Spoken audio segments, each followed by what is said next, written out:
कौन है ये आईएएस अधिकारी तपस्या परिहार, जिन्होंने अपनी शादी में पिता को कन्यादान नहीं करने दिया।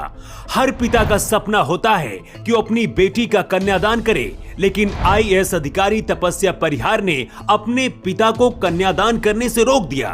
पहली बार तपस्या सुर्खियों में तब आई थी जब किसान परिवार की ये बेटी आईएएस अधिकारी बनी थी, और अब इसलिए चर्चा में आई हैं क्योंकि इस बार अधिकारी बनने के बाद अपनी शादी में अपने पिता को कन्यादान करने से रोक दिया।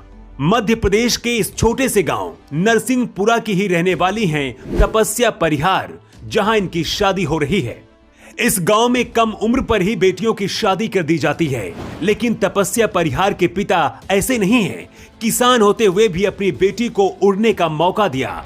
यही वजह रही कि अपने दूसरे ही प्रयास में तपस्या आईएएस अधिकारी बन गई और अपनी ही पसंद के आईएफएस अधिकारी गर्वित गंगवार से शादी की है। लेकिन चर्चा इस बात की हो रही है कि आखिर इतनी बड़ी अधिकारी होने के बाद भी तपस्या परिहार ने अपने पिता को कन्यादान करने क्यों नहीं दिया?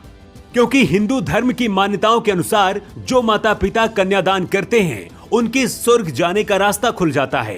कन्यादान की रस्म का मतलब होता है कि एक पिता अपनी बेटी की हर जिम्मेदारी उसके पति को सौंप देता है, और कहा जाता है इस दान के बिना शादी अधूरी मानी जाती है।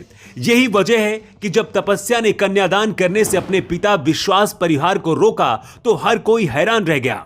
लेकिन आगे जो हुआ उसे देखकर हर किसी की आंखें भर आई। तपस्या ने पिता से कहा, पापा मैं आपकी बेटी हूँ और हमेशा रहूंगी, मैं कोई दान की चीज नहीं हूँ। तपस्या परिहार का कहना है कि जब दो परिवार एक हो रहे हैं तो ऐसे में दान की कोई बात ही नहीं आनी चाहिए।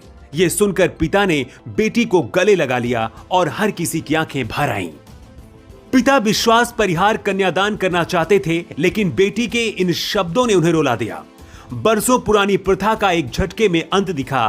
कुछ देर के लिए हर कोई ठहर सा गया। जाहिर है बेटी की शादी बार बार नहीं होती, ऐसे में कन्यादान जैसी रस्म भी बहुत जरूरी होती है। जो लोग हिंदू पुराण और हिंदू रीति रिवाजों के बारे में जानते हैं वो इसे बेहतर तरीके से समझते हैं। हालांकि कुछ देर बाद शादी हुई, लेकिन कन्यादान नहीं हुआ। पिता विश्वास परिहार वापस लौट आए।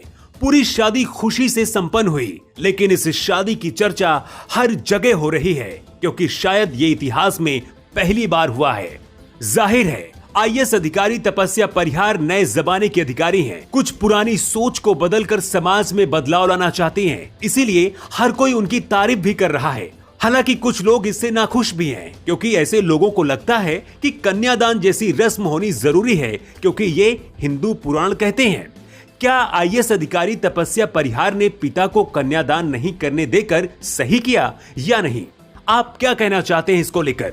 अपना जवाब कमेंट बॉक्स में जरूर दें।